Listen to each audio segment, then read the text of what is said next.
ત્યારે અમને અયોધ્યાની બધી માહિતી મળી ત્યારે અમને અમારા પ્રોફેસર દિશાંત સર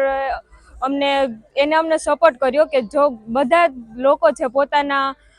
અમે ત્યાં જઈ શકવાના નથી પણ અમારા વતી કાંઈ ત્યાં જાય તો અમારા સર દિશાંત સર અમને કીધું કે આપણે એલચી અને લવિંગનો આપણે 170 ફૂટનો હાર એટલે 170 એટલે આખો ગોળ હાર કરીએ એટલે ઓછામાં ઓછા લગભગ 350 ફૂટ જેટલો હાર અમે લોકો બનાવ્યો છે અને આ આધ્યાત્મિક